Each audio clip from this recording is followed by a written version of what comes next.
Shri Hara, all the dignitaries, great men from all over the world here on the dais, and a wonderful live audience.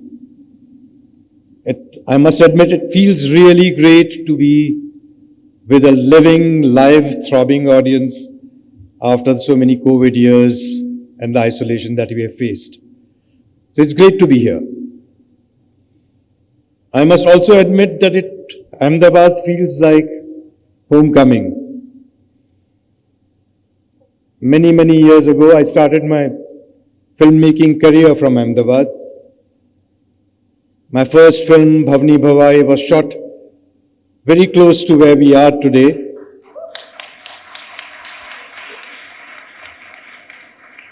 I remember the first day of shooting at Indroda village here, which is just around the corner, and at Adalaj Vav, where the climax of the film was shot. And those memories just kept flooding back when I was traveling here, so it feels wonderful to be here with you. Now, design is transforming the world like nothing else. And so when I was asked to come here, and I was told that design and technology and my journey through filmmaking and relating these two was going to be something that I should be talking about. Yesterday before coming here, I checked up with ChatGPT, the artificial intelligence robo, to find out what is design. And it came up with a very sanitized, predictable, almost boring kind of a definition. So I decided to check with myself and say, what does design mean to you? Me, that is. And with a bit of reflection, I came up with a definition which makes sense to me, a much broader definition than what product and client and need and function kind of define the design as. In a much broader sense to me, design is a conscious, creative intervention, human intervention into the world for a better life. As simple as that. Conscious, creative intervention into the world for a better life. That is what design means to me. And I think that's why it's transforming the world like it is today. So it is, on one hand, it's information. On the other hand, it's inspiration. On one hand, it's understanding. On the other hand, it is intentionality. There's function and there's form. And balancing all these is what design to me is. And just thinking about it, we are actually human because we are designers, all of us. Because we consciously and creatively interact and intervene in the world as we live through it. It must have started with a feeling of wow, a feeling of wonder, which soon transformed into why. Why is this? Why is that? And that's how this questioning mind led to human beings becoming human beings and becoming the leading species in the world. That's why we rule the world and not the chimpanzees. Because we wonder and because we ask questions like why. Design and technology, these are like Siamese twins. They are completely integrated. When we invented fire, or we controlled fire for the first time, our lives changed. The entire lives of the world, all human beings changed. And we stabilized. When we invented a wheel, the lives changed again. And we became mobile like never before.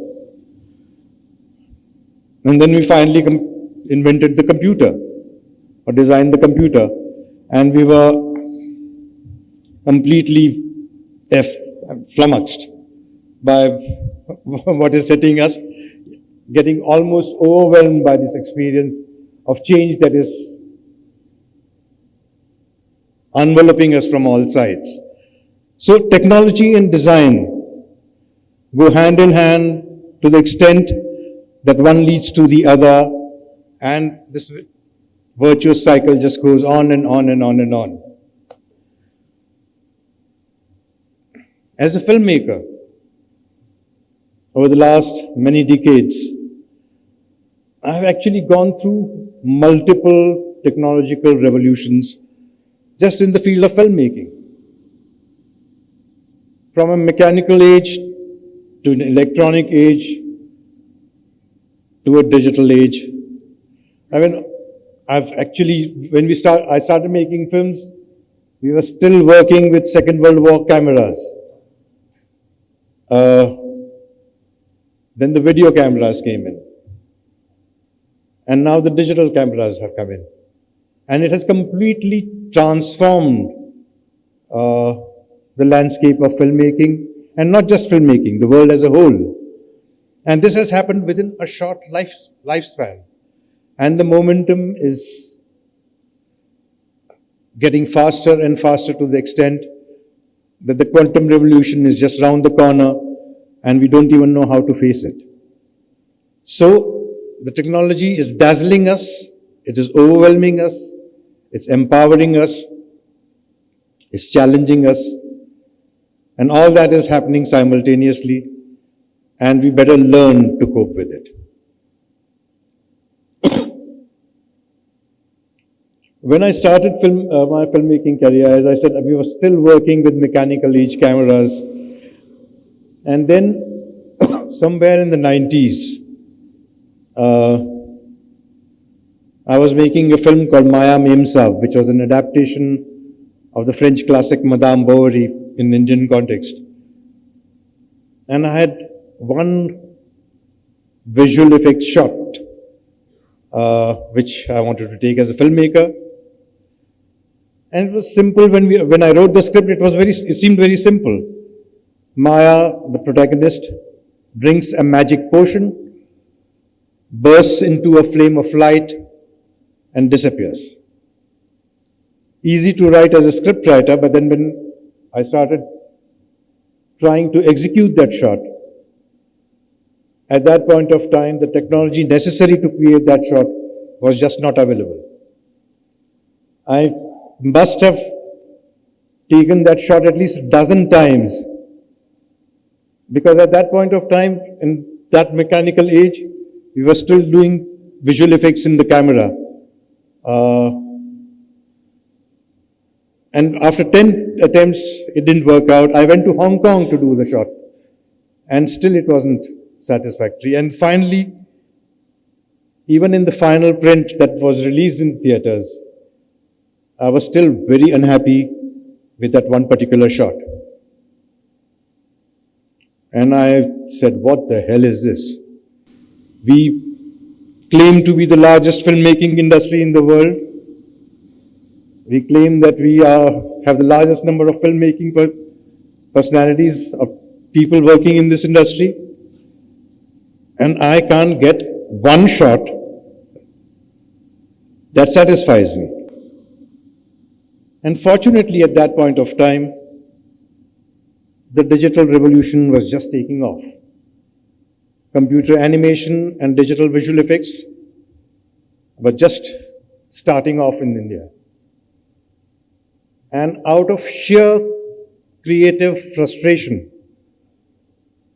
one took a leap of faith and started what is called Cosmos Maya Animation and Visual Effects Studio in Bombay. sheer an artist's creative frustration. And it has been 25 years, and Cosmos Maya today is the largest animation studio in this country.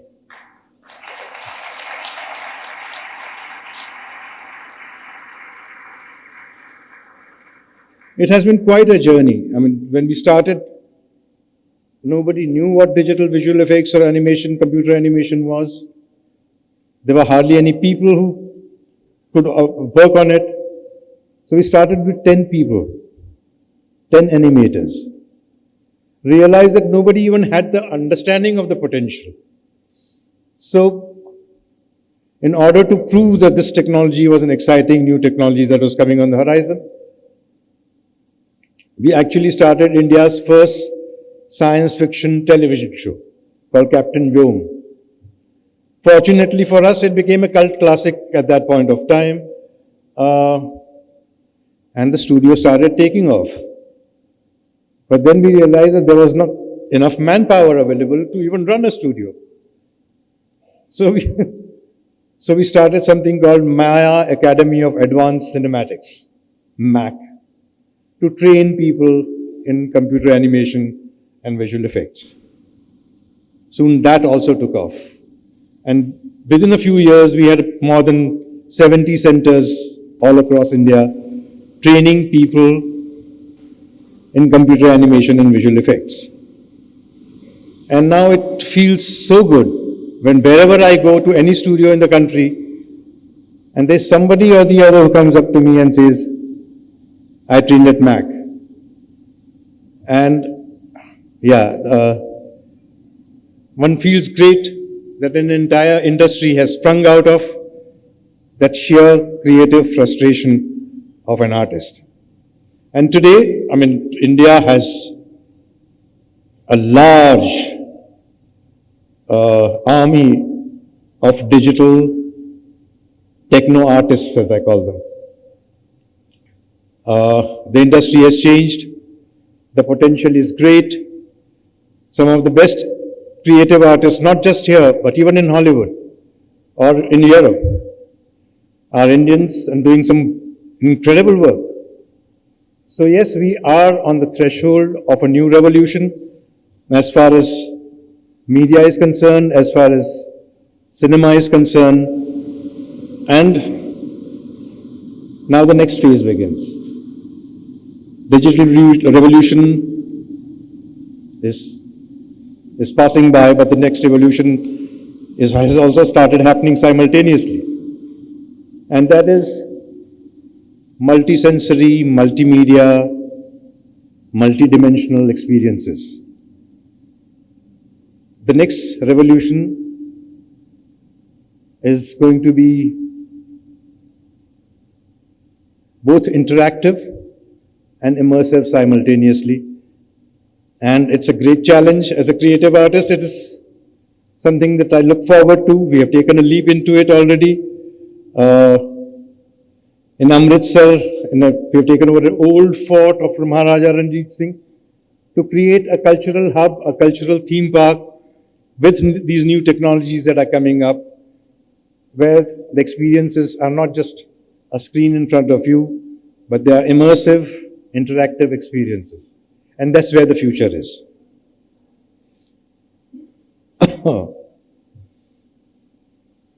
But finally, I mean, in spite of all the technological changes that are happening and all the world that is changing around us, it actually boils down to the fact that we as humans are creative species, that we are creative people. And unleashing this creativity on an ongoing, continuous basis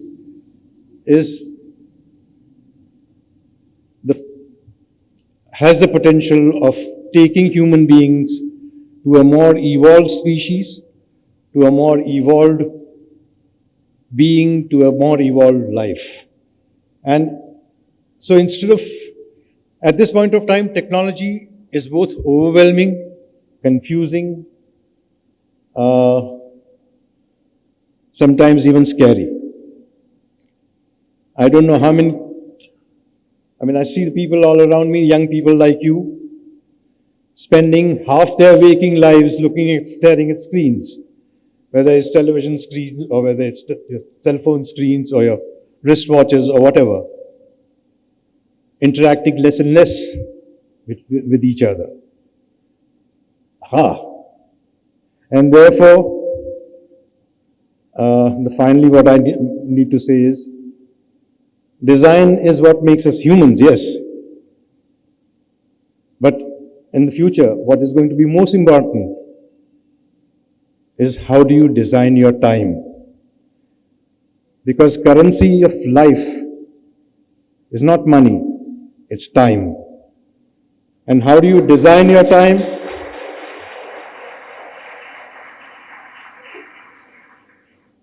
How do you design your day is the challenge that we all face today. And I hope we face that challenge intelligently and creatively. Thank you very much.